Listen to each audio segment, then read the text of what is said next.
आप सभी का इस कार्यक्रम में स्वागत है। मैं उपेंद्र अनमोल मुखर्जी नगर दिल्ली से आप सभी लोगों का स्वागत करता हूं। कल हम लोग मॉडर्न हिस्ट्री के अंतर्गत अंग्रेजों का मुख्यतः अंग्रेजी कंपनियों का जो वाणिज्य काल था, एज ऑफ कॉमर्स, उसके बारे में पढ़ रहे थे कि अंग्रेजों के कंपनियों के वाणिज्य काल का क्या अर्थ है, उसका उद्देश्य क्या था और उसका प्रभाव क्या पड़ा है। अब उसी एज ऑफ कॉमर्स अर्थात वाणिज्य काल से जुड़ी हुई गतिविधियों को ध्यान में रखते हुए किस प्रकार से ईस्ट इंडिया कंपनी पर नियंत्रण हुआ और शासन प्रशासन और बाकी व्यवस्थाओं में किस प्रकार से बदलाव हुआ, इसके बारे में हम लोग पढ़ेंगे और पूरी तरीके से समझेंगे और इससे जुड़े हुए जानते कंसेप्ट को समझने का प्रयास करेंगे। तो सबसे पहले जानते हैं, ये समझना है कि वाणिज्य काल के दौरान क्या चेंजेज आया प्रशासनिक व्यवस्था में और साथ ही साथ ईस्ट इंडिया कंपनी पर नियंत्रण को लेकर के, अर्थात तमाम प्रकार के जो एक्ट हैं उनकी बारीकियों को समझेंगे कि रेगुलेटिंग एक्ट क्यों लाया गया, पिट्स इंडिया एक्ट क्यों लाया गया, चार्टर एक्ट 1793 क्यों लाया गया, चार्टर एक्ट 1813 क्यों लाया गया। इन सभी चीजों की बारीकियों को समझेंगे और तब इससे आगे बढ़ेंगे। तो ध्यान से सुनेंगे।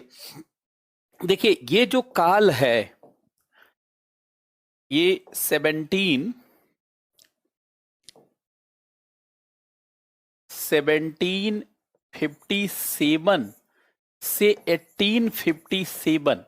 अब इसमें देखिए, ये पहला जो काल है ये एज ऑफ कॉमर्स के नाम से जाना जाता है। एज ऑफ कॉमर्स, वाणिज्य काल। वाणिज्य काल ये 1757 से 1813 और age of free trade, age of free trade, मुक्त व्यापार का काल, मुक्त व्यापार का काल, ये इट इज फ्रॉम 1813 टिल 1857। ये दो फेज में बटा हुआ है। अब देखिए, जो इसमें पहला फेज है ये वाणिज्य काल के नाम से जाना जाता है। यही वो काल है जब ईस्ट इंडिया कंपनी ने और ईस्ट इंडिया कंपनी के लोगों ने भारत को खूब लूटा, या यूं कहें कि ईस्ट इंडिया कंपनी और उसकी कर्मचारियों ने भारत में लूट मचा दी थी। और लूट मचाई तो उस पर कैसे नियंत्रण हुआ, कंपनी पर कैसे नियंत्रण हुआ, इन सारे बिंदुओं को जानने की आवश्यकता है।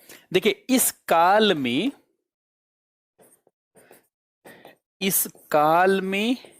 ईस्ट इंडिया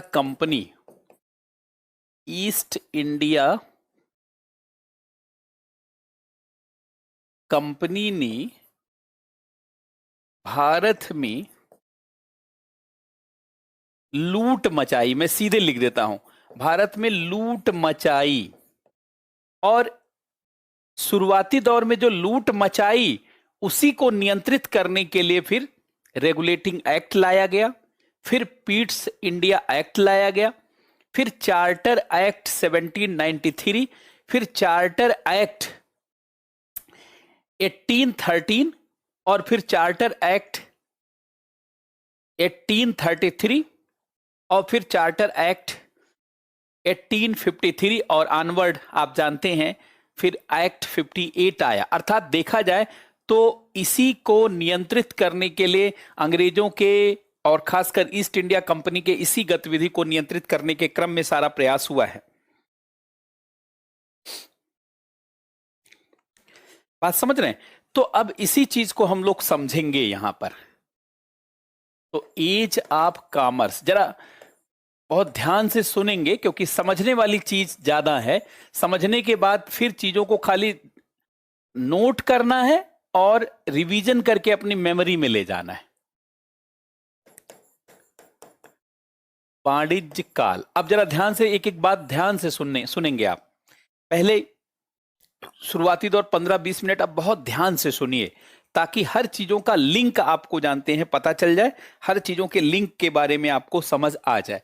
अब देखिए, ये काल शुरू होता है 1757 से लेकर के 1813 तक, लेकिन जो शुरुआती दौर रहा है इसमें 1757 से लेकर के 1772 तक, इस दौर में जानते हैं ईस्ट इंडिया कंपनी ने लूट मचाई।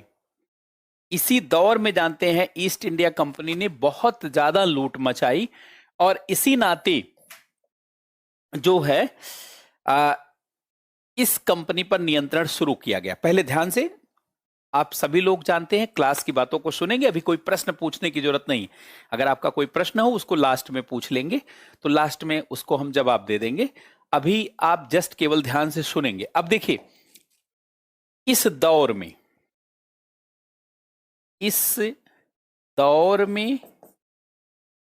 ईस्ट इंडिया कंपनी ने अपना वर्चस्व स्थापित किया और धन उगाही की। इस दौर में ईस्ट इंडिया कंपनी ने भारत में, ये देखिए इतने के बीच में मैं बात कर रहा हूं, इतने के बीच में, अभी इसके बाद बात शुरू हो रही। इस दौर में ईस्ट इंडिया कंपनी ने भारत में वर्चस्व स्थापित किया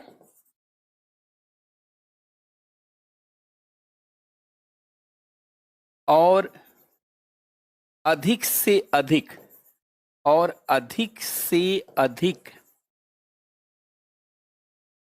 लाभ है, प्रॉफिट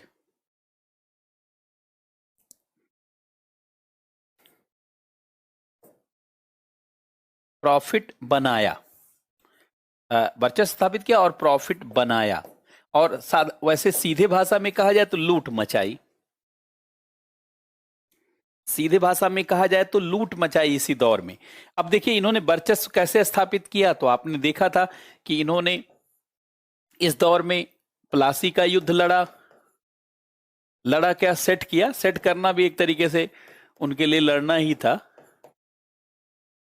फिर जानते हैं बेदरा का युद्ध,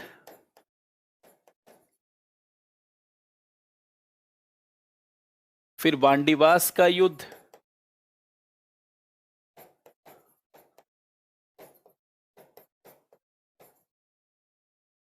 फिर बक्सर का युद्ध,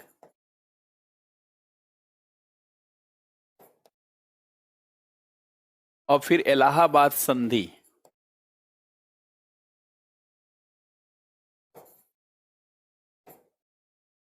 अब देखिए, इसमें ये वर्चस्व स्थापित करने का प्रयास कर रहे हैं, और वर्चस्व किस लिए, लाभ कमाने के लिए। ये वर्चस्व जानते हैं स्थापित करने का प्रयास कर रहे हैं प्रॉफिट मेकिंग के लिए, लाभ कमाने के लिए। ईस्ट इंडिया कंपनी का पूरा जानते हैं फोकस ही लाभ पर है, और लाभ कमाने के लिए जानते हैं तमाम हथगंडों का प्रयोग करते हैं। क्या करते नहीं करते वो सब अब छोड़ दीजिए। पहले आज की क्लास में सबसे पहले समझना है कि इन्होंने वर्चस्व स्थापित किया और ज्यादा से ज्यादा लाभ, और वाणिज्य काल में लाभ कंपनी को ही होगा, क्योंकि वाणिज्य में समझौता नहीं होता। वाणिज्य काल ईस्ट इंडिया कंपनी को लाभ पहुंचाने का काल था, और शुरुआती दौर में, इस दौर में ज्यादा लाभ उन्होंने कमाया है कि नहीं। देखिए, इसलिए मैं यहां लिख देता हूं, इस दौर में ईस्ट इंडिया कंपनी सिर्फ लाभ कमाने में लगी रही, लाभ कमाने में लगी रही। अच्छा, ऐसा नहीं कि केवल लाभ ही कमाया, इस पैसे को जब ये ब्रिटेन में ले गए तो वहां अव्यवस्था इसी के कारण उत्पन्न हुई, क्योंकि आप जानते हैं जिसके पास भी पैसा ज्यादा होता है तो वो उस पैसे को ज्यादा से ज्यादा खर्च करता है, कपड़े पहनता है, तमाम जानते घर के लिए आइटम खरीदता है, तमाम उपभोग के तमाम तरीके अपनाता है। तो आसपास के लोगों में भी जानते हैं उससे घबराहट पैदा होती है, प्रतिस्पर्धा उत्पन्न होती है। लोग सोचते हैं भाई कहां से इतना खर्च कर रहा है, कहां से ये क्या कर रहा है। अच्छा, प्लस वो व्यक्ति गलत साधनों का भी उपयोग करने लगता है। इसी से ब्रिटेन में राजनीतिक दलों में लालच उत्पन्न हुआ, क्योंकि ये लोग जाते थे वहां, पैसा देते थे, बड़ी पोस्ट प्राप्त कर लेते, क्लर्क बन करके भारत आए और खूब पैसा लूटा, सोने का थैला भर भर के यहां से ले गए, ले जाकर के किसी राजनीतिक दल को दिया, मंत्री को दिया, उसने बड़े पोस्ट पर उसको पोस्ट कर दिया। कोई क्लर्क, कलाऊ भी पहले क्लर्क बन के आया था और बाद में गवर्नर बना। ऐसे बहुत सारे कर्मचारी जो बहुत छोटे छोटे पद पर आए थे, यहां से ले जाकर के पैसा वहां पर ब्रिटेन में उन्होंने राजनीतिक दलों, नेताओं, अधिकारियों को दे करके अपनी अच्छी अच्छी पोस्टिंग करवा ली। वहां भी वो प्रभाव डालने लगे, वहां की राजनीति पर प्रभाव डालने लगे, तो अफरा तफरी जैसा माहौल दिखने लगा। एक तरीके से देखा जाए अनैतिक वातावरण बन गया। तो ब्रिटेन में लोगों ने खूब नोटिस किया, ये कौन लोग हैं, तो पता चला कि भैया ये ईस्ट इंडिया कंपनी में काम करता है, भारत में नौकरी करता है, वहीं से थैला भर करके सोना लाया है, पैसा लाया है और वही पैसा यहां बांट रहा है। तो लोगों ने ब्रिटिश सरकार पे दबाव डाला कि ईस्ट इंडिया कंपनी को नियंत्रित किया जाए, ईस्ट इंडिया कंपनी पर कार्रवाई किया जाए, ईस्ट इंडिया कंपनी की गतिविधियों को नियंत्रित किया जाए। वहां के जो धनी वर्ग के लोग थे उन पे तो और दबाव पड़ा कि भैया हम तो पीढ़ीगत धनी हैं, ये नया नया धनी बन गया कैसे 4 साल में। भारत में क्या है, लोगों ने कहा भारत सोने की चिड़िया है, और वहीं चिड़िया से जानते सोना निकाल के ला रहा है। तो इस तरीके से वहां एक बड़ा विचार विमर्श हो गया, जनता में दबाव, जानते जनता के द्वारा दबाव डाले, जनता मतलब जो अमीर वर्ग था, मध्य वर्ग था, जो चीजों को समझ रहा था, उसने ब्रिटेन के क्राउन और ब्रिटेन की सरकार पर दबाव डाला।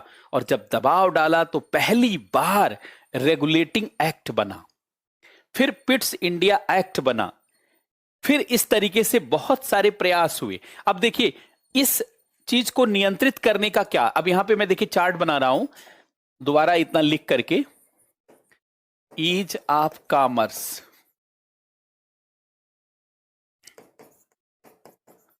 वाणिज्य काल। अब इसमें देखिए पहला वाला ये मैं बांट रहा हूं, ये जहां पर ये ज्यादा लाभ कमा रहा था,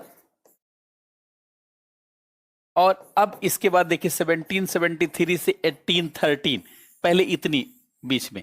अब देखिए इस बीच में ईस्ट इंडिया कंपनी ने खूब लाभ कमाया या लूट मचाई, मैं सीधे लिखूंगा ईस्ट इंडिया कंपनी ने इस दौर में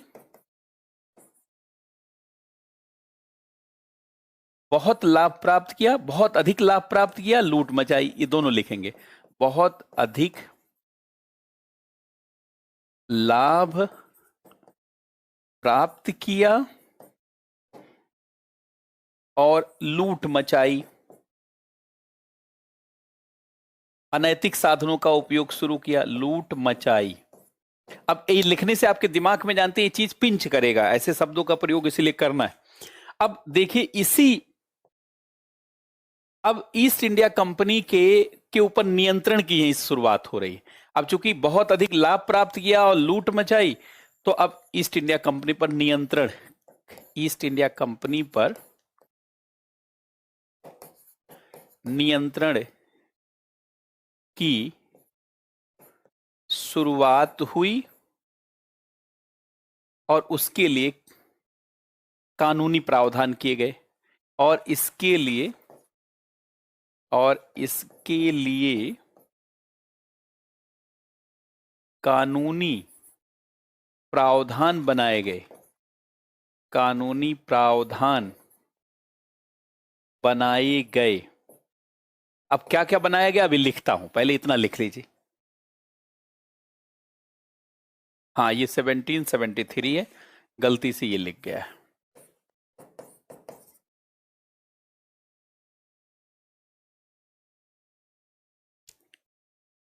बहुत बहुत धन्यवाद, वो लिखते समय थोड़ा सा ऐसा हो गया, उसको करेक्ट कर लीजिए।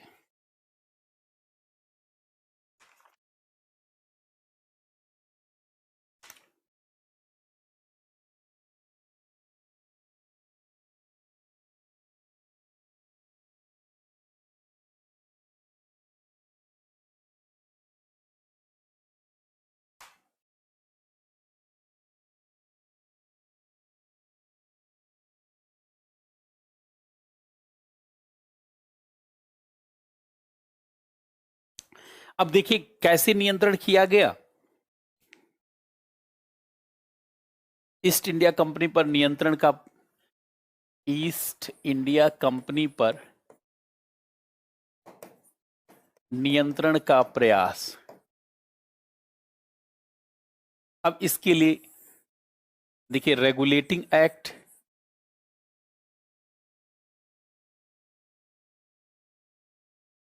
Regulating act 1773। अब देखना है कि भाई क्या नियंत्रण किया। Regulating, regulating act 1773, Pitt's India act, Pitt's India act 1784,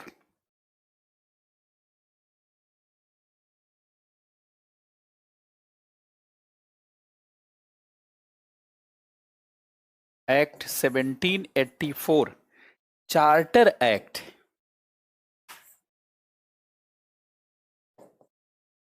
charter act 1784, 1793,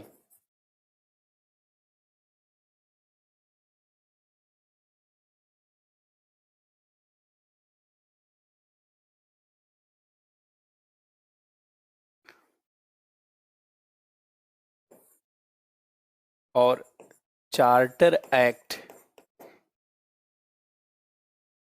1813,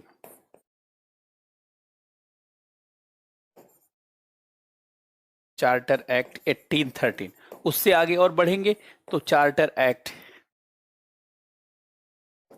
वैसे तो यहीं तक लिखना है लेकिन यहां तक बढ़ा लीजिए, थोड़ा एक आगे और बढ़ा लीजिए जहां एकदम एकाधिकार खत्म हो जाता है।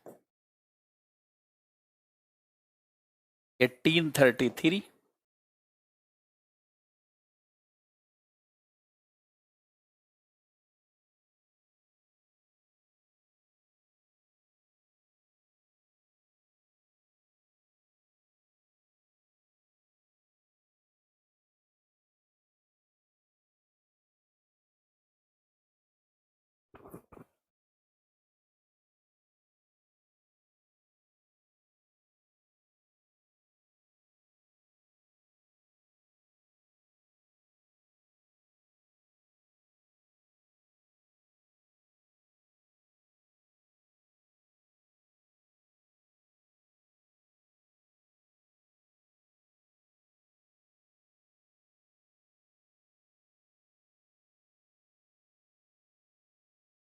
अब देखिए अगर मैं केवल चार की बात करूं तो रेगुलेटिंग एक्ट,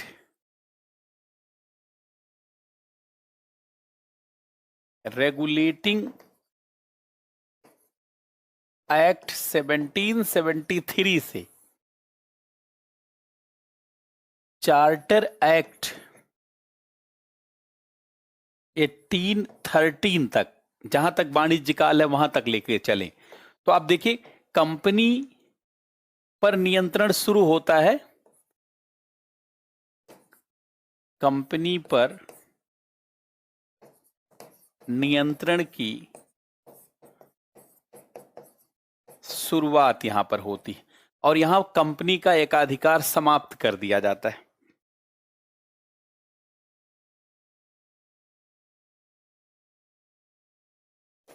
कंपनी के एकाधिकार को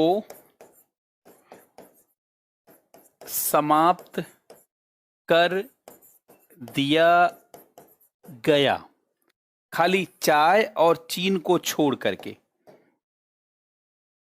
चाय के व्यापार और चीन के साथ व्यापार, चीन के साथ व्यापार को छोड़ करके बाकी सारे एकाधिकार, कंपनी के एकाधिकार को समाप्त कर दिया गया। मतलब ये इनको छोड़ करके, इनको छोड़ करके और 1833 में चाय और चीन के एकाधिकार को भी समाप्त कर दिया गया। यहां थोड़ा और आगे बढ़ा लीजिएगा ताकि ये तथ्य आपको ध्यान रहे। देखिए यहां पर इस पर अभी इसको छोड़ करके कहा जा रहा, लेकिन ये एकाधिकार भी चार्टर एक्ट, आगे वाला जो चार्टर एक्ट 1833 के द्वारा चाय और चीन के साथ व्यापार के एकाधिकार को भी समाप्त कर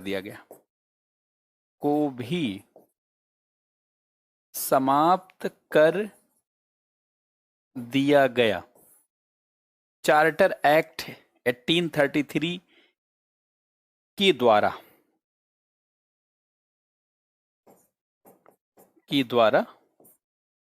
चाय और चीन के साथ एकाधिकार, अर्थात ये पूरी तरीके से खत्म हो गया आगे चल करके।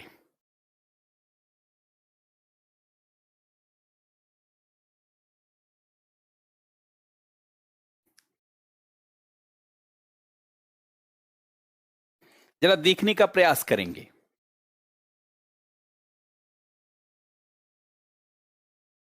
मतलब अगर मैं मोटे तरीके से बात करूं तो कंपनी पर इस हद तक नियंत्रण किया गया कि जहां ये पहले खुली छूट सी, जहां पहले कंपनी ही सब कुछ करती थी, कंपनी का जो गवर्नर था वो तो समझिए भगवान जैसा ही मानिए, कुछ भी करता था जो उसके मुंह से निकला सब, क्योंकि कोई कानून नहीं था, वो जो भी काम करता था जानते हैं। नहीं, एक्ट 10 वर्षों के लिए नहीं होता, एक्ट तो हमेशा के लिए होता है जब तक उसमें कोई बदलाव नहीं किया जाएगा। हाँ, चाय और चीन भी चला गया, 10 वर्षों के लिए एक्ट नहीं आता, एक कानून आ गया। जैसे आपने 5वीं पढ़ा तो 5वीं के बाद 10वीं पढ़ा, ऐसा नहीं कि 5वीं खत्म हो गया, 5वीं भी आपके साथ है, 10वीं पढ़ लिया 10वीं भी आपके साथ है, तो पहले वाले एक्ट रहेंगे, ये नया आता गया और कुछ बदलाव होता गया, बाकी चीजें पहली वाली रह गई, कई में पूरा बदलाव हो गया। तो अब देखिए कंपनी ईस्ट इंडिया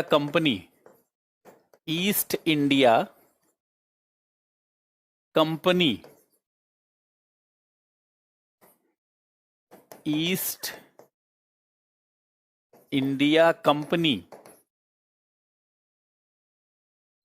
अब इसका जो एकाधिकार था, पहले तो सारा इसी का राइट था, एकाधिकार मोनोपोली का मतलब क्या है, सारे निर्णय लेने के अधिकार। अब ये मोनोपोली आप देखिए 1773 के एक्ट से लेकर के, अगर मैं सीधे बात करूं 1833 चार्टर एक्ट, तो यहां आकर के समाप्त हो जा रहा है।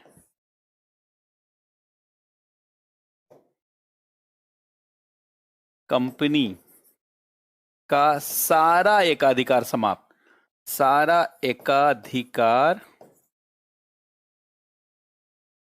समाप्त, यहां से नियंत्रण की शुरुआत और वहां सारा एकाधिकार खत्म। चीन एक देश है, चीन के साथ व्यापार, यही कंपनी चीन के साथ भी व्यापार कर रही थी। और चाय जानते हैं एक वस्तु है, जो चाय हम लोग पीते हैं, है कि नहीं। कंपनी पर नियंत्रण की शुरुआत, तो कंपनी पर देखिए नियंत्रण शुरू किया गया और यहां कंपनी का सारा राइट ही खत्म कर दिया गया, सारा विशेषाधिकार, विशेष शक्तियां। जैसे इस समय प्रधानमंत्री मोदी के समय में मंत्री बनना जानते हैं कोई बड़ी बात नहीं, मंत्री आप हो जाएंगे, आपके पास कोई एकाधिकार नहीं, कोई विशेषाधिकार नहीं, खाली मंत्री रहिए। ऐसे इंदिरा गांधी के समय में भी था, इंदिरा गांधी जब किसी को भी मंत्री बनाती थी तो वो सिर्फ मंत्री रहता था, डिसीजन इंदिरा गांधी या पीएमओ ही लेते थे, और आज भी ऐसे ही है। तो ये एकाधिकार जानते हैं यहां पूरा खत्म हो गया। अब कंपनी सामान्य कंपनी हो गई, 1933 से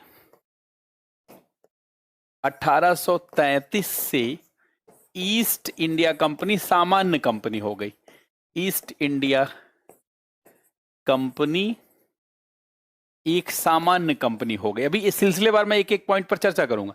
एक सामान्य, पहले मैं ब्रीफ कर दूं, एक सामान्य कंपनी हो गई। अब कई बार क्वेश्चन आया है कि कंपनी के एकाधिकार को कब समाप्त किया गया, तो 1813 में ही समाप्त, खाली चाय और चीन को छोड़ करके। और पूरी तरीके से कब खत्म किया गया?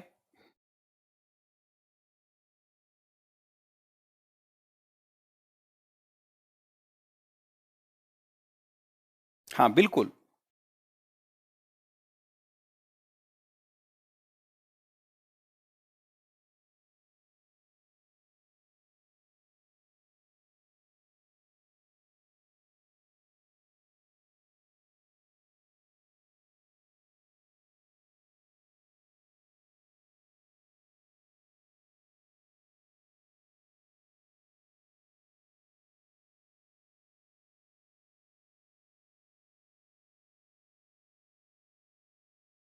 इतनी बात समझ में आ गई? अब देखिए, जरा ध्यान से सुनेंगे, इस बात को समझे जरा। अगर क्वेश्चन आ जाए कि निम्न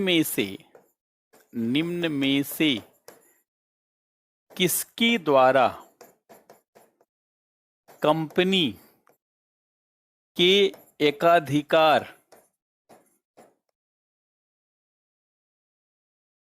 को समाप्त किया गया,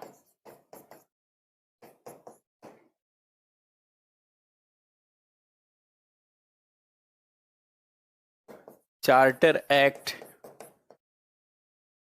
1793,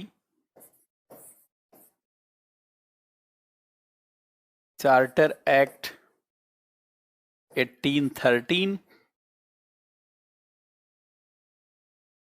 चार्टर एक्ट 1853 और डी,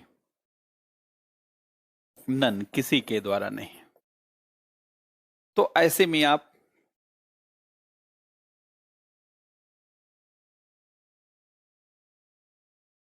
नहीं, ऐसा नहीं कहेंगे कि कंपनी की प्रोग्रेस सरकार को पची नहीं, कंपनी अराजकता मचा रखी थी। ये आप नहीं कहेंगे कि कंपनी की प्रगति सरकार को पची नहीं। अरे कंपनी कोई सही मापदंड पे काम भी नहीं कर रही थी, भारत को तो लूटी ही रही थी और ब्रिटेन में भी अव्यवस्था बना रही थी। तो सरकार का काम होता ऑर्डर बनाए रखना।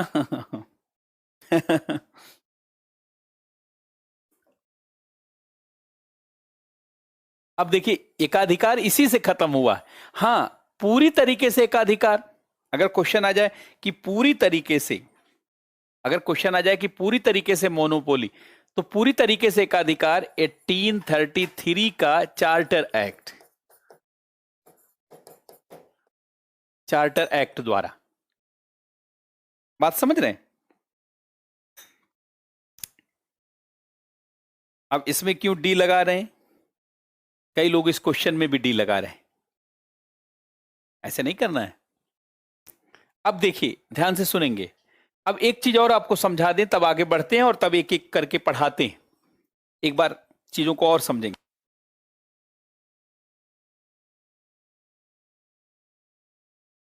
अब देखिए, केंद्रीकरण की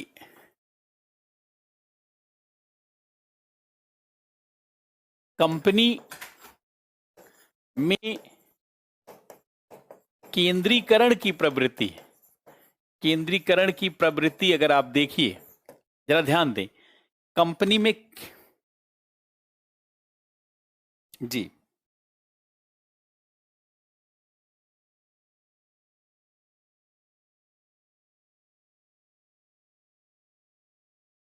अब जरा ध्यान दें। देखिए, कंपनी में केंद्रीकरण की प्रवृत्ति, अब देखिए केंद्रीकरण की प्रवृत्ति कैसे आई। अगर आप देखिए, ये 1773 का एक्ट आप देखिए, और यहां पर आ जाइए 1833 का एक्ट, यहां पर आ जाइए। अब देखिए यहां पर, यहां बंगाल का गवर्नर जनरल, यहां बंगाल का गवर्नर जनरल का पद था।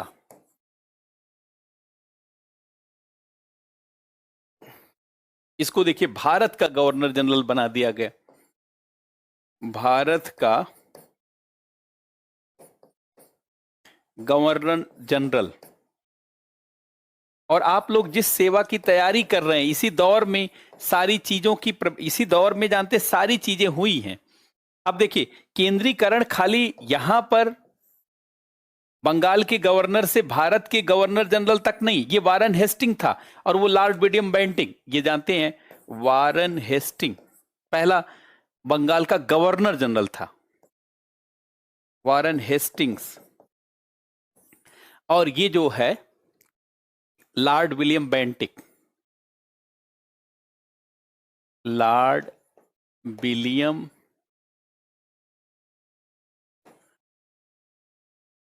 बेंटिक, ये पहला भारत का गवर्नर जनरल, ये बंगाल का पहला गवर्नर जनरल। इससे पहले बंगाल के गवर्नर होते थे, वो सब बाद में करेंगे। अब देखिए, केंद्रीकरण ऐसा नहीं कि केवल इसी से हुआ, केंद्रीकरण आप जानते हैं, यहां देखिए, यहां न्याय, प्रशासन और पुलिस व्यवस्था में भी हुआ।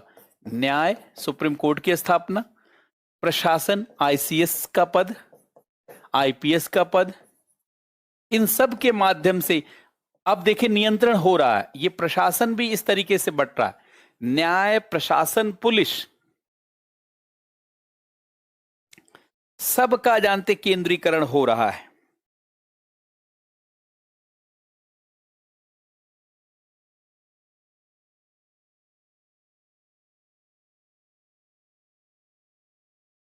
न्याय, प्रशासन, पुलिस, सब का केंद्रीकरण। अब न्याय में आप देखेंगे यहां पर ये सुप्रीम कोर्ट बन रहा है,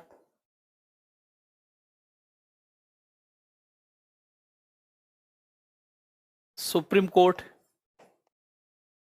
है कि नहीं। यहां पर आप देखेंगे आईसीएस का पद बन रहा है, यहां पर आईपीएस का पद बन रहा है।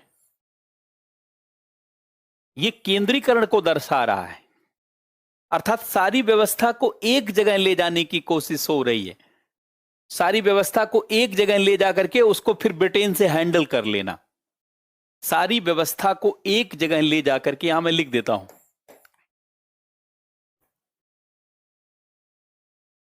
सारी भारतीय कंपनी, सारी भारतीय व्यवस्था को, सीधे मैं लिख रहा हूं, सारी भारतीय व्यवस्था को एक जगह से, एक जगह पर केंद्रित करना, और नहीं, एक जगह पर केंद्रित करना, एक जगह पर केंद्रीकृत करना, केंद्रीकृत करना। ऐसा इसलिए हो रहा ताकि नियंत्रण जानते हैं बहुत आसान हो जाए। ये सारी प्रवृत्ति, अगर मेंस वगैरह में जानते क्वेश्चन पूछा जाता है कि कंपनी के शासन के दौर में या वाणिज्य काल के दौर में केंद्रीकरण की प्रवृत्तियों पर चर्चा कीजिए, या वाणिज्य काल के दौर में या कंपनी के शासन के दौर में केंद्रीकरण के लिए हुए प्रयासों पर चर्चा कीजिए या समझाइए। तो ऐसे में जानते हैं ये आपको समझ में आना चाहिए कि कहां से केंद्रीकरण हुआ है। और ये सब इसीलिए हो रहा है क्योंकि कंपनी ने लूट मचाई थी, कंपनी ने भारत में बदमाशी करी थी, और उसी को नियंत्रित करने का ये सारा प्रयास है। ये देखिए, कंपनी ने बहुत अधिक लाभ प्राप्त किया, लूट मचाई, तो इसी ईस्ट इंडिया कंपनी पर नियंत्रण के लिए ये सारा जो प्रयास हो रहा है, इसी प्रयास में कानूनी प्रयास भी है और संस्थाओं का केंद्रीकरण है। तो इसमें देखिए कानूनी प्रयास भी है और संस्थाओं का केंद्रीकरण भी है। संस्थाओं का केंद्रीकरण, अर्थात ये दोनों चीजें आप आसानी से देख सकते हैं, कानूनी प्रयास को भी और संस्थाओं का केंद्रीकरण। अगर ये दो चीजें मैं पढ़ा दूं तो यहां से जानते हैं आप इन सारे बिंदुओं को आसानी से मन में बैठा भी ले जाएंगे और याद भी रहेगा। अब मैं एक एक करके शुरुआत कर रहा हूं। पहले कानूनी प्रयासों पर शुरुआत। और कानूनी प्रयास पर देखिए, सबसे पहले हम लोग इसको पढ़ेंगे।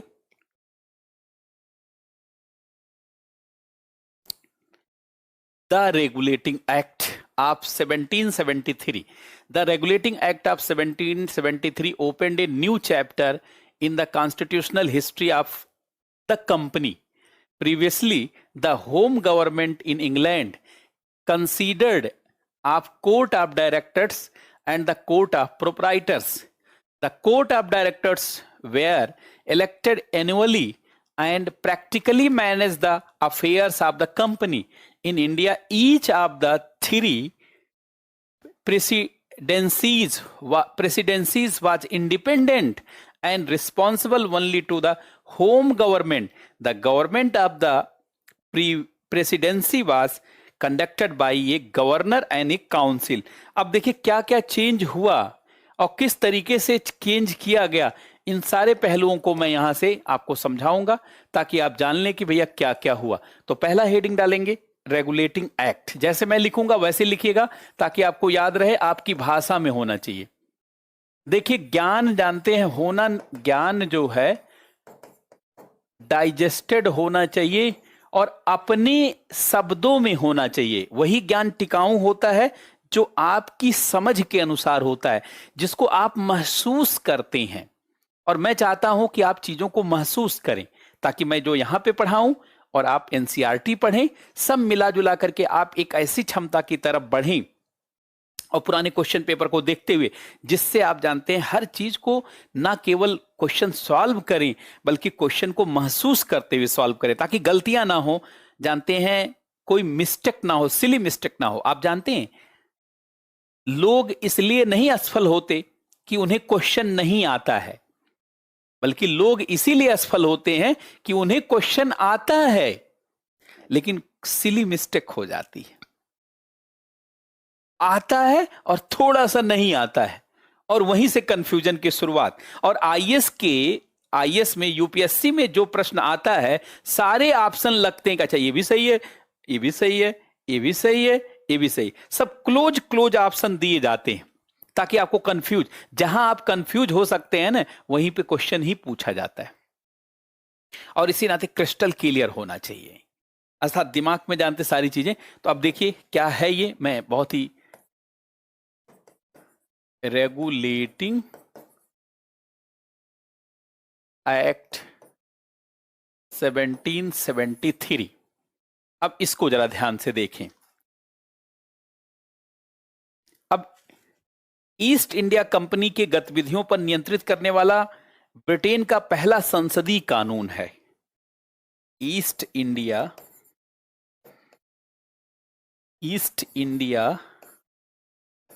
कंपनी की गतिविधियों को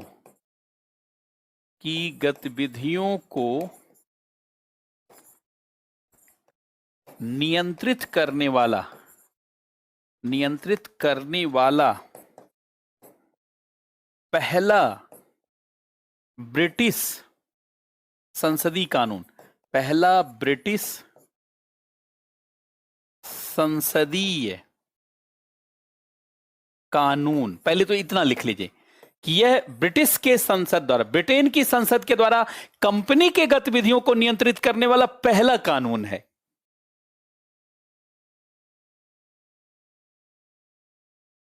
ईस्ट इंडिया कंपनी के गतिविधियों को नियंत्रित करने वाला ब्रिटेन का पहला कानून है। ब्रिटेन की संसद ने नियंत्रण करना शुरू किया कि अब कंपनी के लोग लूट नहीं मचा पाएंगे, अब कंपनी के लोग कानून से नियंत्रित होंगे।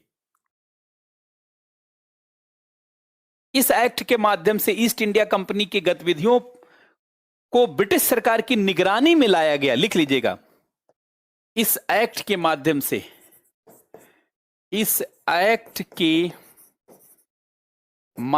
से, ईस्ट इंडिया कंपनी के गतिविधियों को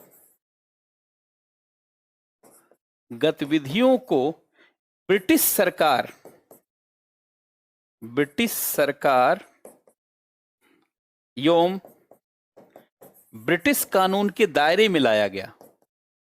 ब्रिटिश कानून की दायरे में लाया गया।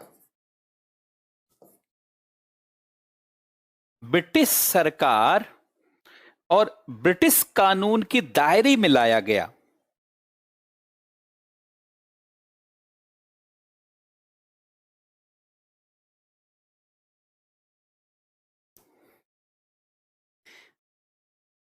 बहुत बहुत धन्यवाद आप सभी लोगों का। विनीत सिंह, ये आपके भाव हैं, बाकी तो हम लोग साधारण ही काम कर रहे हैं। देखिए, इस एक्ट के माध्यम से ईस्ट इंडिया कंपनी की गतिविधियों को ब्रिटिश सरकार और ब्रिटिश कानून के दायरे में लाया गया। ब्रिटिश कंपनी की गतिविधियों को ब्रिटिश सरकार और ब्रिटिश कानून के दायरे में इस एक्ट के माध्यम से लाया गया। मतलब पहली बार कंपनी के ऊपर ब्रिटिश सरकार का नियंत्रण हो रहा है और ब्रिटिश कानून उसके लिए बन रहा है। ब्रिटिश कानून उसके लिए बन रहा है। बात समझ रहे हैं? तो कंपनी के राजनीतिक अस्तित्व को, अब देखिए ये ऐसा किया क्यों गया, ध्यान से सुनेंगे। ब्रिटिश सरकार ने पहली बार स्वीकार किया कि ईस्ट इंडिया कंपनी भारत में केवल व्यापार नहीं कर रही है, बल्कि वहां पर शासन प्रशासन भी कर रही है। और अगर केवल व्यापार करती तो अलग से कोई कानून बनाने की जरूरत नहीं थी, लेकिन वो व्यापार ही नहीं कर रही है, वहां शासन भी कर रही है। और अगर इस तरीके से व्यवस्था चलती रही तो ना केवल ईस्ट इंडिया कंपनी की बदनामी होगी, ब्रिटिश सरकार की भी बदनामी होगी। और ऐसा मैसेज जाएगा कि ब्रिटिश सरकार अच्छी सरकार नहीं है। और इसी नाते जानते हैं ब्रिटेन की सरकार ने नियंत्रण शुरू किया। अच्छा, अब आगे लिखेंगे जरा, इतना इसी के आगे आप लिखते जाइएगा, मैं यहां लिख रहा हूं। इस कानून के द्वारा ब्रिटिश सरकार ने ईस्ट इंडिया कंपनी के राजनैतिक अस्तित्व को स्वीकार किया। ईस्ट इंडिया कंपनी के भारत में राजनैतिक अस्तित्व को स्वीकार किया। राजनैतिक अस्तित्व को स्वीकार किया कि भैया ये राजनीति का भी काम कर रही है, भारत में व्यवस्था भी चला रही है। और व्यवस्था गड़बड़ होने पर बदनामी केवल जानते कंपनी की नहीं होगी, ब्रिटिश सरकार की भी होगी। और इस नाते जानते हैं राजनीतिक अस्तित्व को स्वीकार किया गया। और कंपनी के कर्मचारियों और कंपनी के अधिकारियों पर नियंत्रण करने वाले जानते हैं उपाय शुरू किए गए। और एक लाइन और बढ़ा लीजिए, और कंपनी के कर्मचारियों अधिकारियों पर ब्रिटिश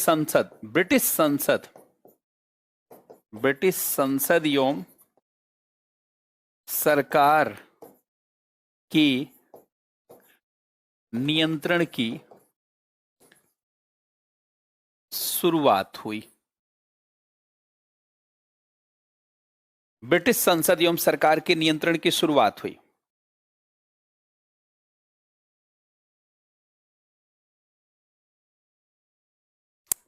नहीं, ब्रिटिश सरकार ने बाद में इससे भी ज्यादा जुल्म किया। ऐसा नहीं कि इसका कोई गलत अर्थ नहीं निकालेंगे, लेकिन उन्होंने ये तर्क दिया। ये ब्रिटेन के संसद का तर्क है जो मैं आपको बता रहा हूं। ब्रिटिश सरकार ने तो इससे भी ज्यादा जुल्म किया। ब्रिटिश सरकार ने तो इससे भी ज्यादा बड़े स्तर पर भ्रष्टाचार किया, लेकिन इन्होंने कोई कम भ्रष्टाचार नहीं किया था। मतलब इसमें से किसी को भी सही ठहराया नहीं जा सकता, लेकिन उन्होंने ये तर्क दे करके कंपनी पर नियंत्रण की शुरुआत की। मेरे शब्दों को गलत मत लीजिएगा। अर्थात ऐसा नहीं कि मैं ब्रिटिश सरकार को कोई अच्छा सरकार मान रहा हूं। ब्रिटिश सरकार तो शोषक सरकार थी, लेकिन उसने ये तर्क दिया कि ब्रिटिश सरकार की बदनामी होगी, इसलिए कंपनी पर नियंत्रण की शुरुआत, एक तरीके से देखा जाए, एक डाकू पर नियंत्रण दूसरा डाकू कर रहा है, लेकिन दूसरा डाकू यह कह करके नियंत्रण कर रहा है कि पहला डाकू ज्यादा परेशानी पैदा कर रहा, अव्यवस्था पैदा कर रहा है। बात समझ रहे हैं? ये डाकुओं के बीच में आपस का संघर्ष है, लेकिन आपको तो पढ़ना है समझ करके, बाकी जो आपके भाव हैं वही मेरे भाव हैं। मैं कोई ब्रिटिश सरकार को अच्छी सरकार मानने वाला नहीं हूं, और मैं कोई जानते हैं ब्रिटेन में पढ़ करके नहीं आया हूं, मैं भी भारत में पढ़ा हूं। भारतीय मानसिकता और भारतीयता का ओतप्रोत, भारतीयता की भावनाओं से ओतप्रोत हूं, अर्थात मूल विषयों से मैं अवगत हूं कि क्या हुआ है। और चूंकि इकोनॉमी पढ़ने के नाते हमें पता है कि इन लोगों ने कितना शोषण किया है। अब रेगुलेटिंग एक्ट में क्या क्या हुआ, अब देखिए।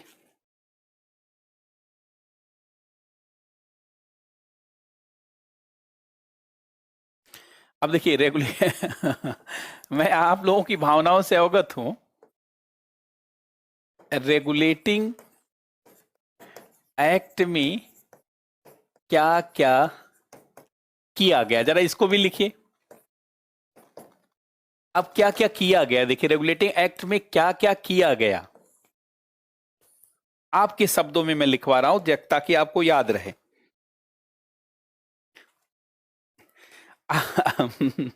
आपके शब्दों में पहले नोट कर लीजिए, अभी बहुत बातें हैं जहां आपको अटपटा लगेगा, क्योंकि जानते हैं पढ़ाते समय दोनों डायरेक्शन से बातें की जाती हैं।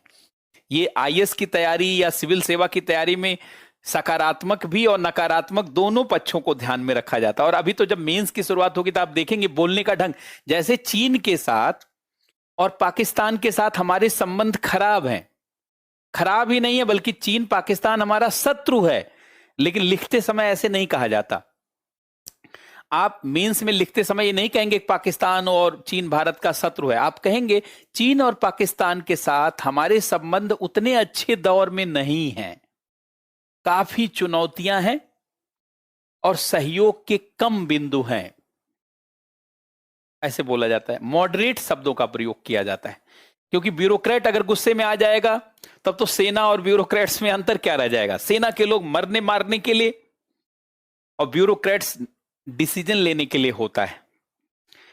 जब दंगा होता है, अगर मान लीजिए ब्यूरोक्रेट भी गुस्से में आ गया, कौन कौन दंगा किया, तो फिर जानते हैं शक्तियों का पृथक्करण का सिद्धांत प्रभावित हो जाएगा।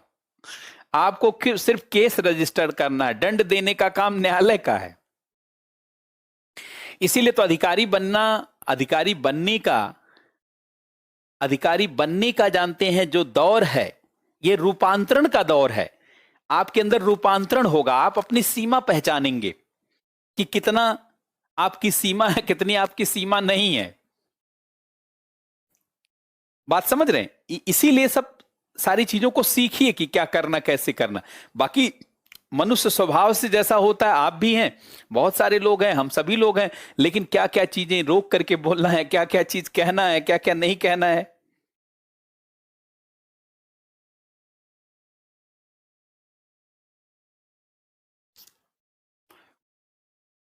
बात समझ रहे हैं? अब देखिए इसमें क्या क्या किया गया, पहले इसको लिखिए, क्या क्या किया गया, जरा ध्यान सुनेंगे। देखिए पहला तो ब्रिटिश कैबिनेट को पहले लिख लीजिए, पहला पॉइंट मैं लिखता हूं। ब्रिटिश कैबिनेट को भारतीय मामले पर नियंत्रण रखने का अधिकार प्राप्त हो गया। ब्रिटिश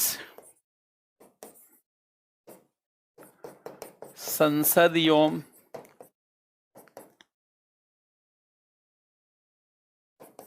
कैबिनेट को भारतीय मामले में या कंपनी के भारतीय मामले में नियंत्रण का अधिकार प्राप्त हो गया। नियंत्रण का अधिकार प्राप्त हो गया, पहला पॉइंट तो यही लिखेंगे। ब्रिटिश संसद एवं कैबिनेट को, कौन सी? ब्रिटिश संसद और ब्रिटिश कैबिनेट को भारतीय मामले में नियंत्रण का अधिकार प्राप्त हो गया।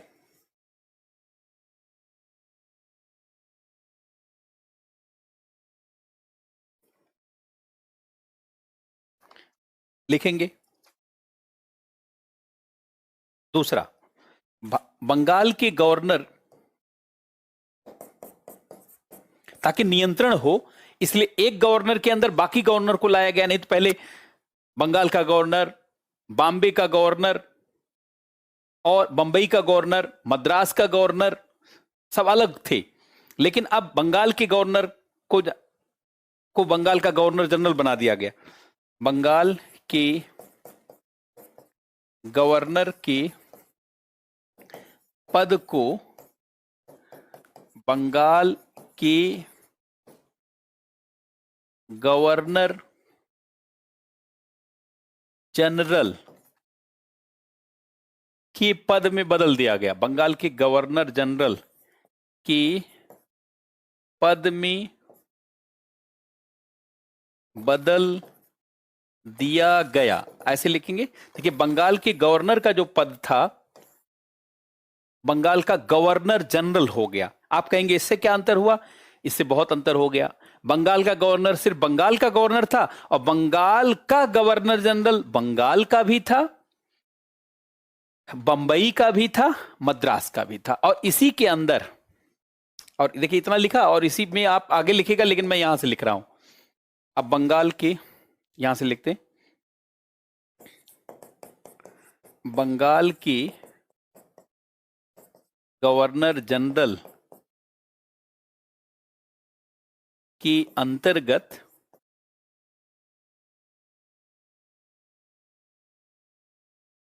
बंबई और मद्रास के गवर्नर को लाया गया, इतना लिखिए।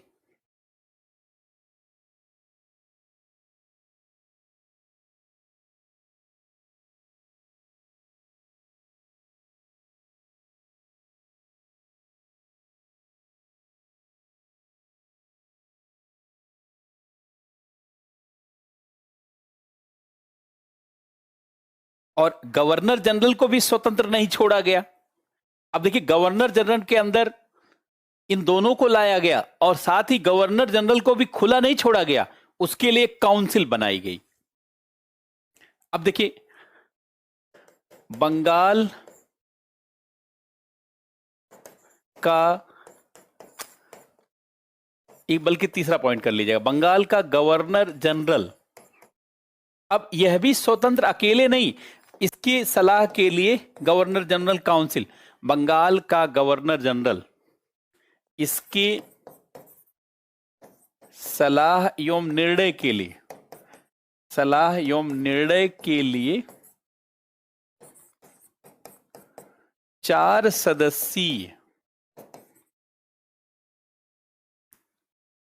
सदस्यीय गवर्नर जनरल काउंसिल बनाई गई। 4 सदस्यीय गवर्नर जनरल परिषद बनाई गई।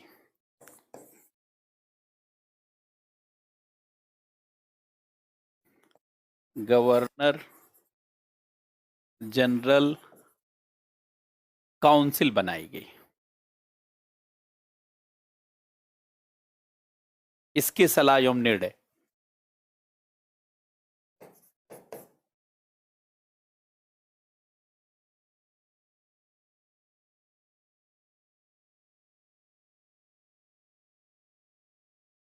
बंगाल के गवर्नर को इसलिए प्रमोट किया गया क्योंकि बंगाल से ज्यादा रेवेन्यू आता था और बंगाल का जो इलाका था वो बड़ा था, बंबई का इलाका बहुत छोटा था, बाकी वहां मराठे आसपास थे, और जो मद्रास था उसका इलाका भी छोटा था, वहां और बाकी सारे जानते, मैसूर राज्य का प्रभाव था। बात समझ रहे हैं? मैसूर का प्रभाव था, तो मैसूर, ट्रावनकोर सब रियासतें थी आसपास बड़ी बड़ी, और बंबई के आसपास बहुत सारी रियासतें और मराठों का क्षेत्र था। लेकिन बंगाल पूरा इनके अंदर आ गया था। बंगाल का मतलब आज का बंगाल मत समझिएगा। जब मैं बंगाल की बात करता हूं, देखिए बंगाल की जब भी मैं बात करूं, बंगाल कोई आज का बंगाल मत समझिएगा। बंगाल आज का बंगाल नहीं, बंगाल का मतलब पश्चिमी बंगाल, बिहार, झारखंड, उड़ीसा, बांग्लादेश और असम का कुछ भाग। असम का कुछ भाग, ये इतना बड़ा एरिया था। बंगाल कोई आज का बंगाल मत समझिएगा मेरे भाई। बंगाल का मतलब उस समय का बंगाल। बंगाल का मतलब उस समय का बंगाल, और उस समय का बंगाल ऐसा था।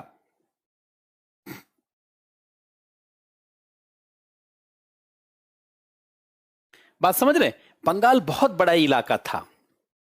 पंजाब में तो जानते हैं सिखों का था, महाराजा रणजीत, वो सब सिखों का था। उसके लिए आंग्ल सिख युद्ध समझना पड़ेगा, आंग्ल मराठा युद्ध वहां के लिए समझना पड़ेगा, आंग्ल मैसूर युद्ध समझना पड़ेगा।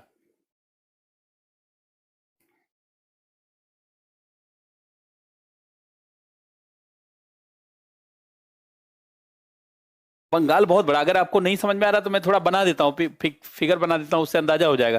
कहीं बंगाल का मतलब आज का बंगाल मत समझ लीजिएगा। देखिए, अगर मैं भारत की बात करूं, आज की पहले बात, भारत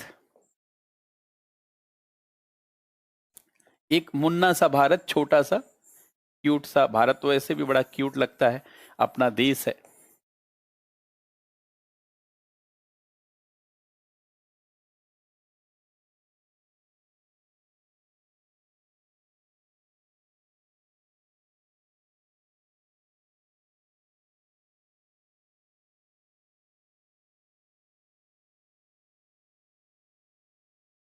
और उस समय पाकिस्तान भी भारत का पार्ट था। तो देखिए, पाकिस्तान,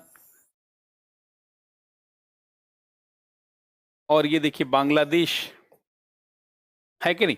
अब देखिए, बंगाल इतना था, ये तो पूरा था ही, यहां का थोड़ा सा पार्ट था, ये पार्ट था, ये पार्ट था, और आप देखिए ये इतना बड़ा एरिया था बंगाल। ये बंगाल यहां तक का पार्ट था। बंगाल कोई आज का बंगाल नहीं था, ये बंगाल इतना बड़ा पार्ट था।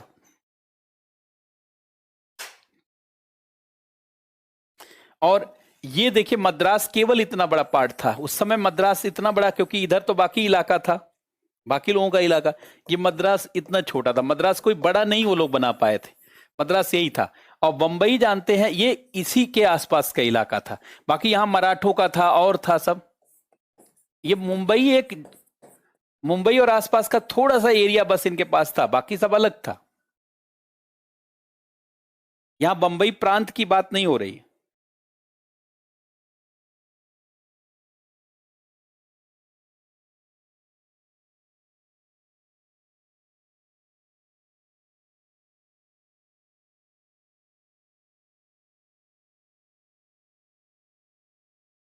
बात समझ रहे हैं? पहले तीनों के अलग अलग गवर्नर थे और तीनों के अलग अलग राइट थे। रेगुलेटिंग एक्ट से पहले तीन गवर्नर थे और कोई किसी के अंदर नहीं था, सब स्वतंत्र थे। लेकिन इसके द्वारा इकट्ठा कर दिया गया। देखिए, रेगुलेटिंग एक्ट 1773 से पहले से बाद में, अब देखिए, बंगाल, बंबई, उस समय बंबई था, मद्रास, बंगाल का गवर्नर,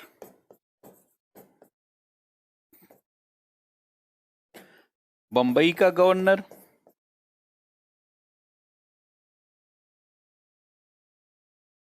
मद्रास का गवर्नर।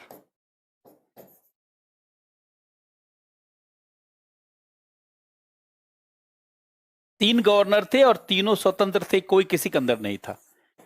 तीन गवर्नर थे, तीनों स्वतंत्र थे। तीन गवर्नर थे, तीनों स्वतंत्र थे, कोई किसी के अंदर नहीं था, कोई किसी के अंदर नहीं था, कोई किसी के अंदर नहीं था। अब देखिए यहां क्या हो गया, बंगाल का गवर्नर जनरल, बंगाल का गवर्नर जनरल, बंगाल का गवर्नर जनरल, अब ये इसी के अंदर हो गए। अब इसी के अंदर जानते हैं, बॉम्बे का गवर्नर, बॉम्बे का गवर्नर, जनरल नहीं गवर्नर, मद्रास का गवर्नर। एक लाइन में अगर बोला जाए तो भारत के सभी क्षेत्रों में जहां ईस्ट इंडिया कंपनी का शासन था, सबका यही गवर्नर। ईमानदारी से कहा जाए, कम शब्दों में बोला जाए तो ऐसे बोला जा सकता है, भारत में जहां जहां भी ईस्ट इंडिया कंपनी का शासन था, सबका एक गवर्नर, बंगाल की गवर्नर।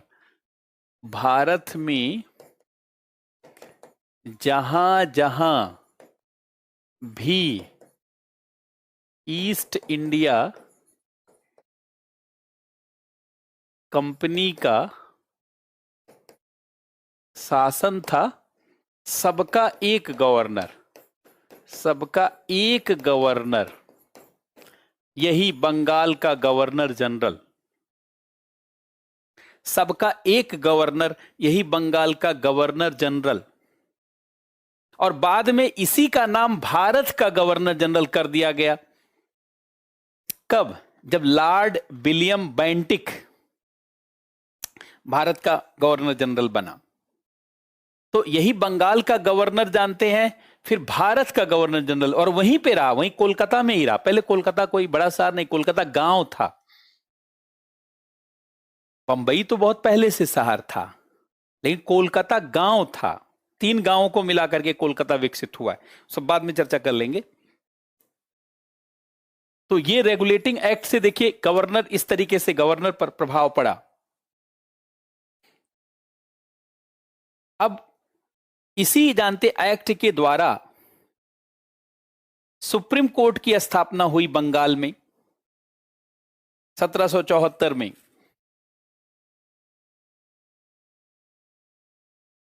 ये तो वारेन हेस्टिंग, ये तो पहले मैंने गवर्नर लिखवा दिया है, वारेन हेस्टिंग गवर्नर था।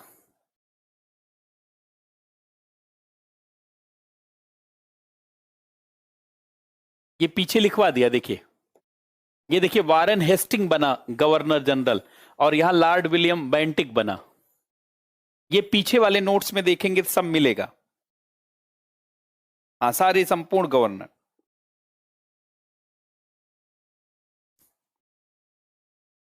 तो ये देखिए पहला पॉइंट, ये 2 पॉइंट हो गए।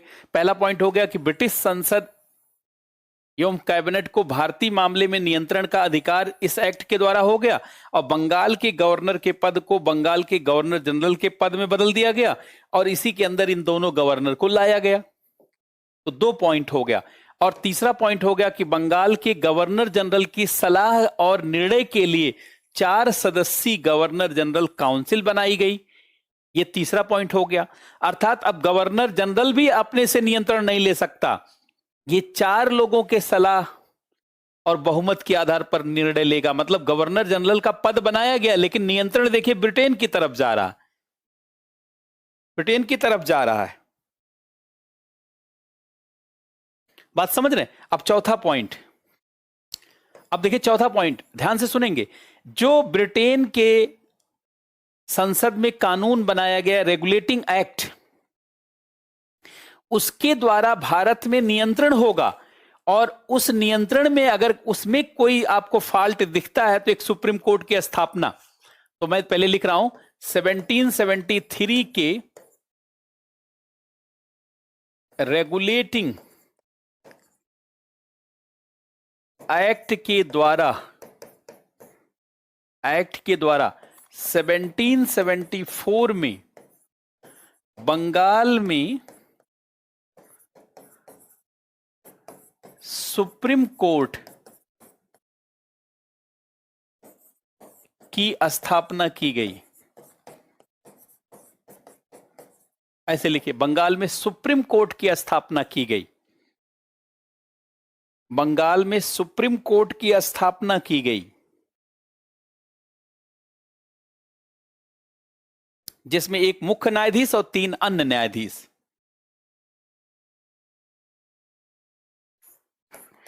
एक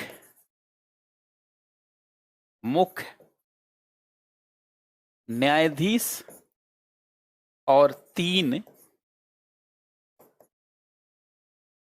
अन्य न्यायाधीश, मतलब कुल 4 लोगों को रखा गया। एक मुख्य न्यायाधीश और 3 अन्य न्यायाधीश। और मुख्य न्यायाधीश के रूप में शुरू में इम्पे को जानते रखा गया। शुरू में एलिसा इम्पे को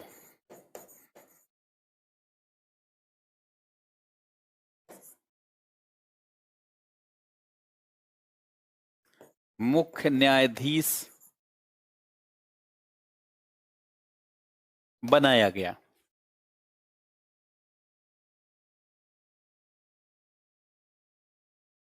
और इस न्यायालय के विरुद्ध ब्रिटेन के प्रिवी काउंसिल में जानते हैं अपील की जा सकती थी। इस न्यायालय के निर्णय के विरुद्ध ब्रिटेन की प्रिवी काउंसिल में अपील की जा सकती थी। अपील की जा सकती थी।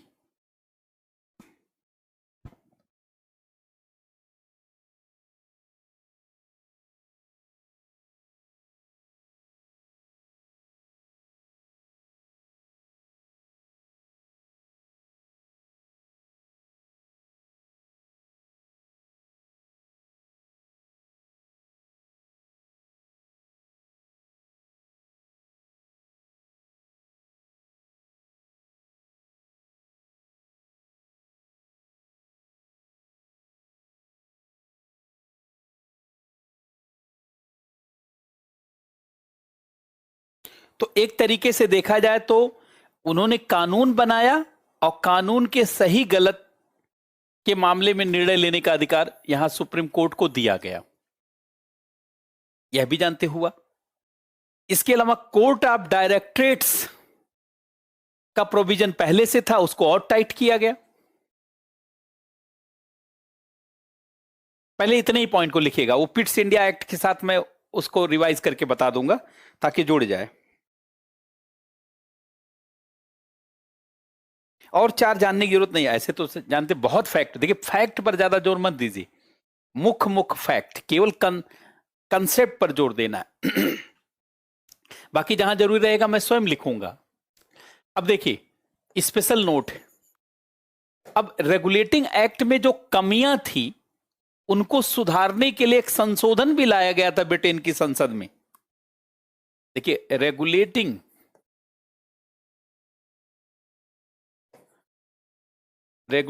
एक्ट 1773 के कमियों को दूर करने के लिए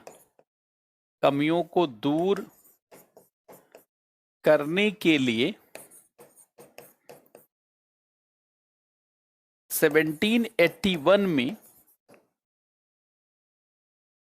इसमें संशोधन किया गया।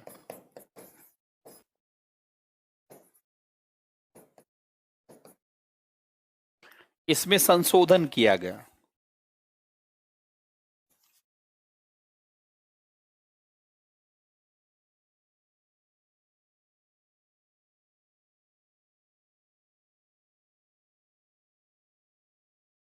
और उसको नाम दिया गया एक्ट ऑफ सेटलमेंट, और इस संशोधन को नाम दिया गया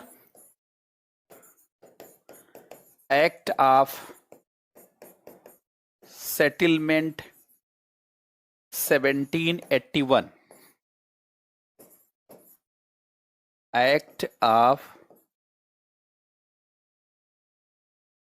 सेटलमेंट 1781, एक्ट ऑफ सेटलमेंट 1781, इसको नाम दिया गया एक्ट ऑफ सेटलमेंट 1781।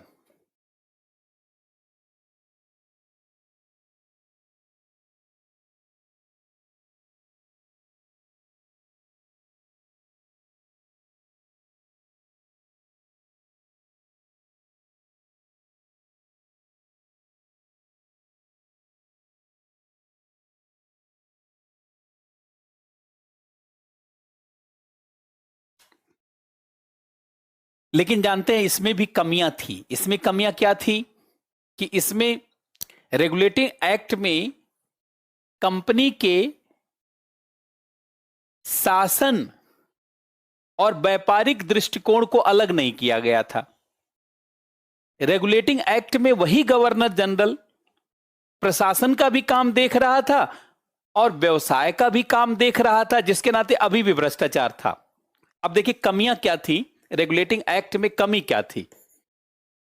देखिए रेगुलेटिंग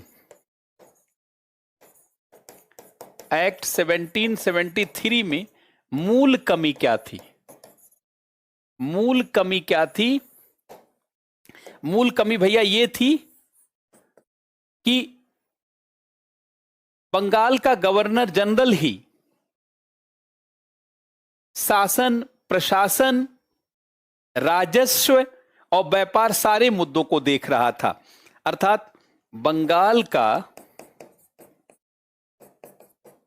गवर्नर जनरल ही शासन, प्रशासन, सैन्य और व्यावसायिक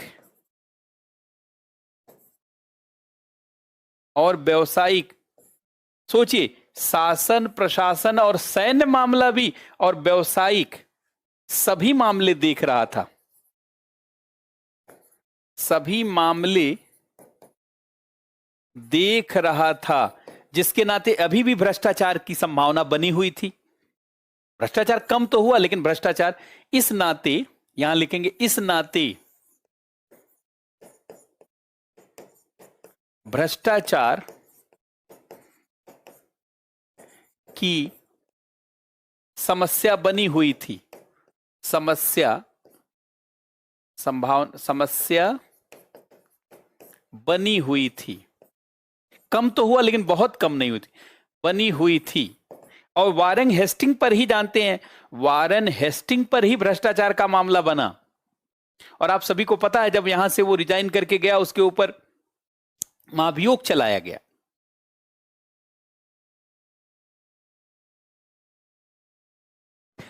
पहले ये लिख लीजिए कि बंगाल का गवर्नर जनरल ही शासन, प्रशासन, सैन्य और व्यावसायिक सभी मामले को देख रहा था।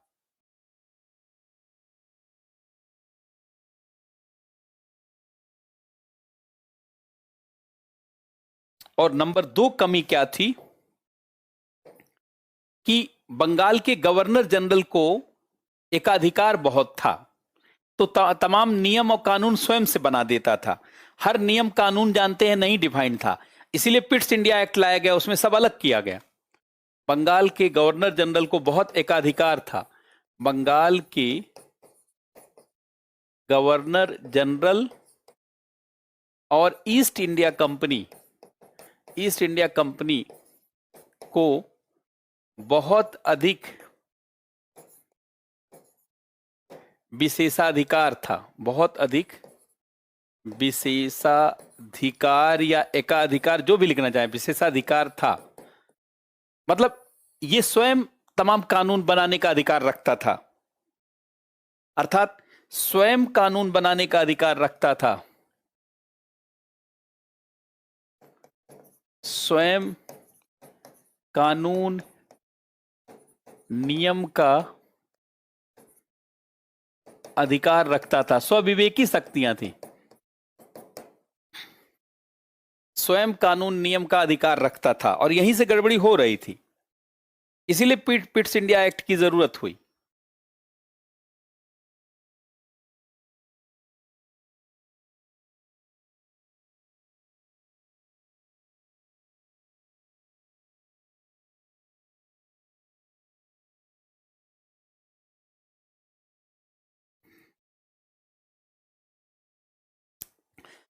शासन प्रशासन में अंतर है। देखिए, शासन किसे कहा जाता है? शासन को जानते, गवर्नेंस कहा जाता है, और प्रशासन को एडमिनिस्ट्रेशन कहा जाता है। आप लोग प्रशासन में जा रहे हैं, शासन में नहीं जा रहे हैं।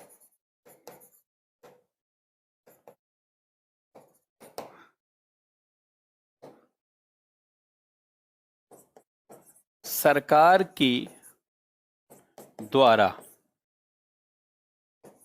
जनता के साथ किए गए व्यवहार को, सरकार के द्वारा जनता के साथ किए गए व्यवहार को, इसके लिए जानते हैं सरकार में जाना पड़ता है, चुनाव लड़ना पड़ता है। ये चुनाव और फिर सरकार बनाना पड़ता है, और इसके लिए परीक्षा देना पड़ता है, चयन, और फिर अधिकारी बनना होता है। इसके बाद चयन और फिर प्रशासन में, है कि नहीं? फिर प्रशासन, और प्रशासन क्या है? शासन का प्रबंधन करने वाला, शासन व्यवस्था को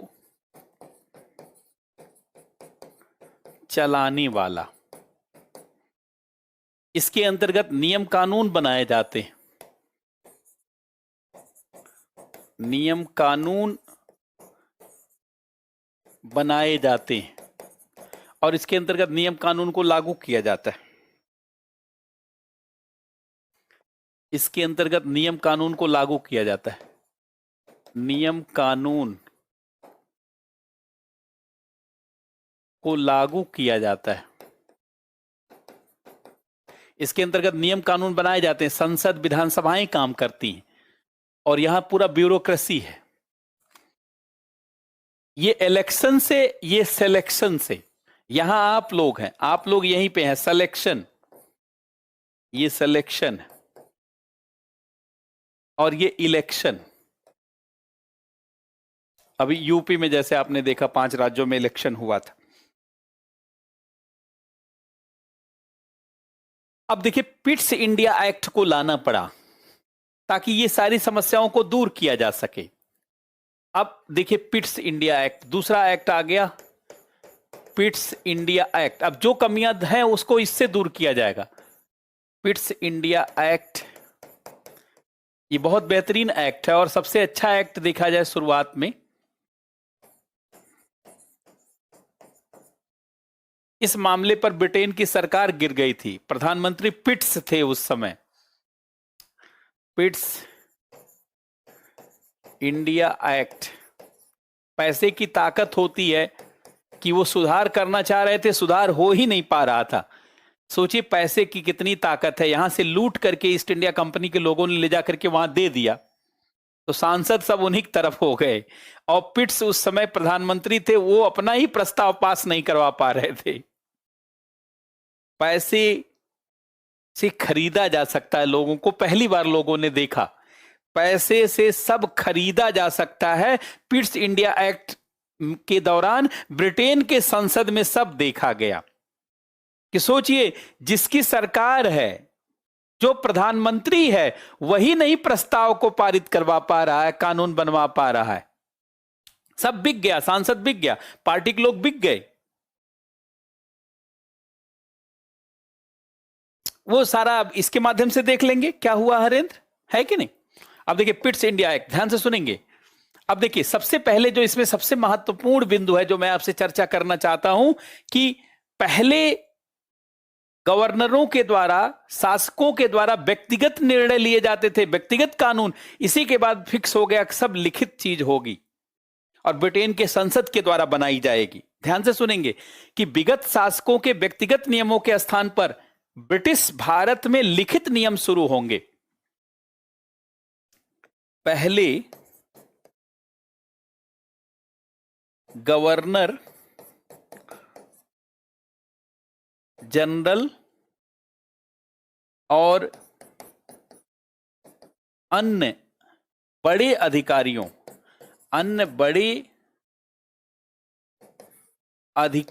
द्वारा व्यक्तिगत निर्णय लिए जाते थे, मौखिक निर्णय लिए जाते थे। अब इसमें क्या किया गया, इसमें पहली बार देखिए, पहले गवर्नर जनरल और अन्य बड़े अधिकारियों के द्वारा व्यक्तिगत निर्णय लिए जाते थे, पर्सनल और मौखिक, ओरल, व्यक्तिगत और मौखिक दोनों लिख देते। और यहीं पर यह निर्णय लिया गया कि सब लिखित होगा, सारा कानून लिखित होगा। लेकिन इस एक्ट के द्वारा लिखित निर्णय एवं कानून की शुरुआत हुई। लिखित निर्णय एवं कानून की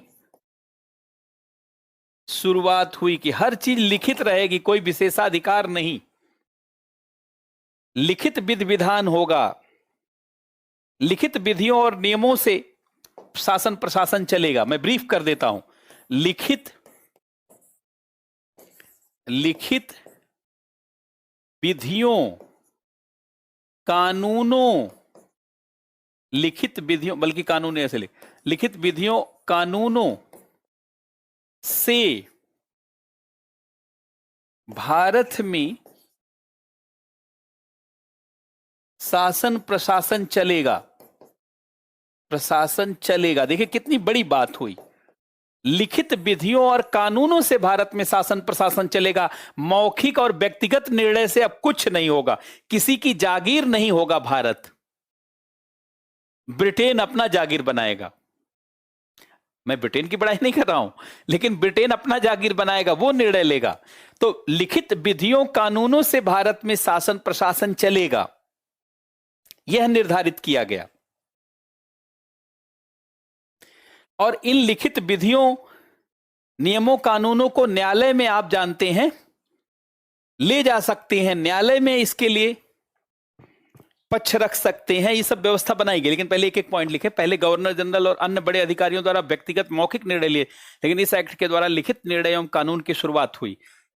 लिखित विधियों, कानूनों से भारत में शासन प्रशासन चलेगा, ये पहला पॉइंट है। और दूसरा, कंपनी के वाणिज्यिक और राजनीतिक कार्यों को अलग किया गया, ये बहुत बड़ा है। दूसरा पॉइंट और बड़ा है। दूसरा पॉइंट पिट्स इंडिया एक्ट का, कंपनी के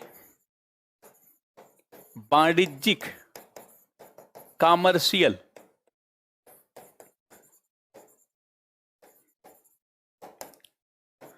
एवं वाणिज्यिक एवं राजनैतिक,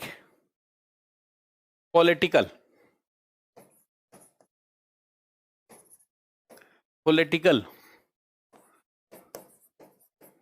मामले को अलग किया गया। ये उससे बड़ा निर्णय है।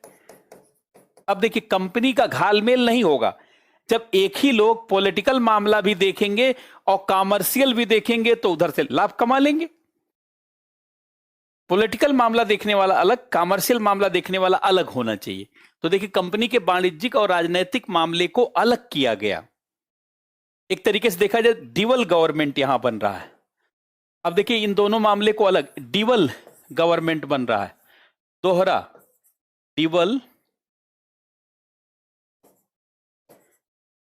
गवर्नमेंट, ये दोहरा शासन है। दोहरा शासन, इसी को द्वैध, शुद्ध हिंदी में क्या कहा जाता है, द्वैध शासन, ब्रिटेन की तरफ से। डबल गवर्नमेंट है एक तरीके से, डबल गवर्नमेंट, ड्यूअल गवर्नमेंट, जो भी आप बोलना चाहें। अच्छा, अब इस दोहरे में देखिए क्या क्या हुआ। इसको मैं नए पेज पे लिखूंगा, लेकिन पहले यहां भी लिख देता हूं। कोर्ट ऑफ डायरेक्टर्स और board of control, court of directors और बोर्ड ऑफ कंट्रोल, ये दो चीजों को ध्यान रखना है। कोर्ट ऑफ डायरेक्टर, जिसको आप कहते हैं निदेशक मंडल, इसको हिंदी में कहा जाता है निदेशक मंडल, इसको कहा जाता है निदेशक मंडल, कोर्ट ऑफ डायरेक्टर्स। और दूसरे को कहा जाता है नियंत्रण मंडल, ये दूसरे कलर में लिख देते हैं, नियंत्रण मंडल, नियंत्रण मंडल।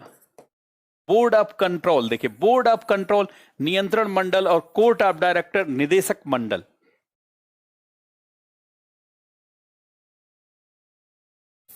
अब इसको मैं फ्रेश पेज पर नए तरीके से लिख देता हूं।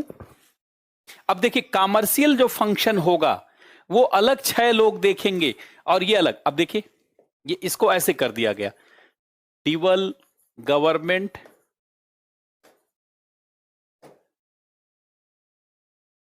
दोहरी सरकार,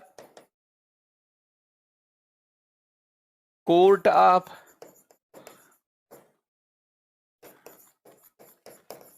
डायरेक्टर्स, निदेशक मंडल और बोर्ड ऑफ कंट्रोल।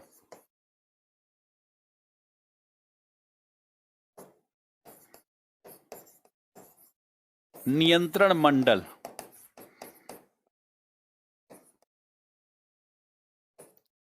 अब देखिए ये कॉमर्शियल अफेयर देखेंगे, ये कॉमर्शियल अफेयर,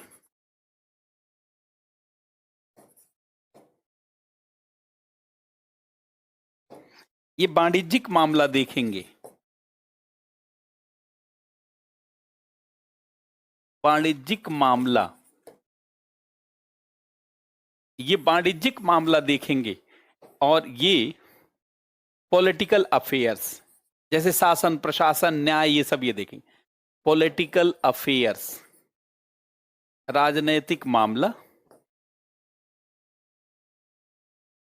राजनीतिक मामले में क्या होता है, अपॉइंटमेंट होता है, शासन प्रशासन। देखिए ये शासन प्रशासन राजस्व सैन्य ये सब मामला देखेंगे। सैन्य मामला ये सारा बोर्ड ऑफ कंट्रोल देखेगा।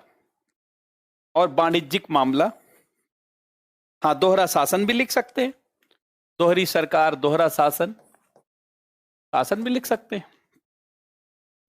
ये व्यापार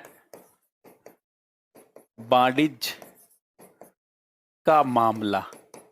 अब देखिए दोनों को एकदम अलग करने से क्या होता, पारदर्शिता बढ़ती है। अलग करने से पारदर्शिता बढ़ती है, अलग करने से जानते पारदर्शिता बढ़ती है, ट्रांसपेरेंसी बढ़ती है या बढ़ सकती है। यह एक बहुत निर्णायक बात रही है।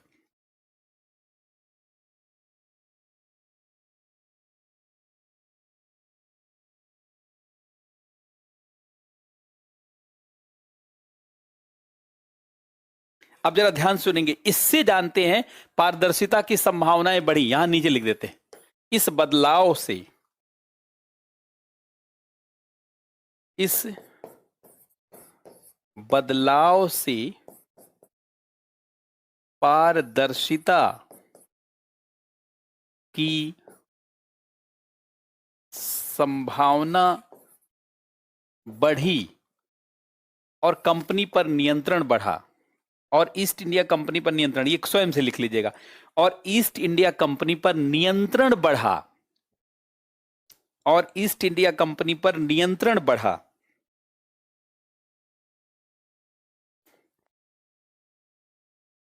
इस बदलाव से पारदर्शिता की संभावना बढ़ी और ईस्ट इंडिया कंपनी पर नियंत्रण बढ़ा, क्योंकि अब 2 लोगों का शासन होने लगा भारत में, एक तो कंपनी का और एक जानते हैं ब्रिटेन की सरकार का। इसलिए दोहरा शासन हो गया, एक तरीके से देखा जाए दोहरी शासन व्यवस्था हो गई। अच्छा एक चीज ध्यान रखेंगे, अब तो आज यहीं तक।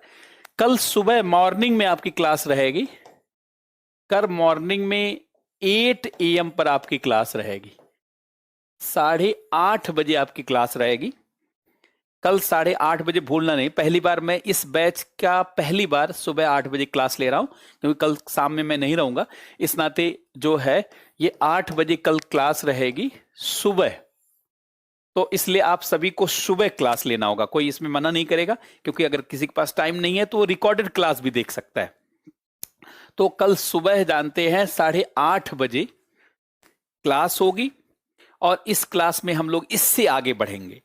और कोशिश करना सबको कि क्लास जरूर जानते हैं देखा करें। लाइव अगर देख सकते हैं तो जरूर देखें, वो तो सबसे अच्छी बात है। नहीं देख पाए तो उसी दिन जानते हैं जरूर रिकॉर्डेड क्लास को देख लिया करें, ताकि नोट्स बन जाए। और एक बार देखिए, कई बार ऐसा होगा कि एक बार में हो सकता है चीजें थोड़ा कम समझ में आए, उससे घबराना नहीं है।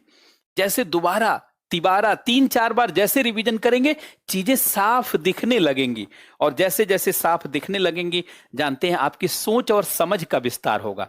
देखिए, मैं आपको हिस्ट्री नहीं पढ़ा रहा हूं, हिस्ट्री में सोचा कैसे जाए, समझा कैसे जाए, उसे सिखा रहा हूं। हिस्ट्री जानते हैं सिविल सेवा के लिए अलग है, वैसे पढ़ेंगे तो बहुत सारा चीजें हैं, तथ्य हैं, लेकिन जानते हैं सिविल सेवा को कैसे नहीं जानते। बहुत सारे लोग हैं, व्हाट्सएप ग्रुप से संचालित नहीं किया जा सकता, टेलीग्राम ग्रुप पर ही जानते हैं। आप कोई संबंधित चीज अगर पूछेंगे तो हम लोग उस पर जवाब देंगे, उसमें घबराने की जरूरत नहीं है, मैं पर्सनली भी जवाब दूंगा। बात समझ रहे हैं? तो सबको बहुत बहुत जो है धन्यवाद। कल सुबह पुनः मुलाकात होगी 8 बजे। बहुत बहुत नमस्कार।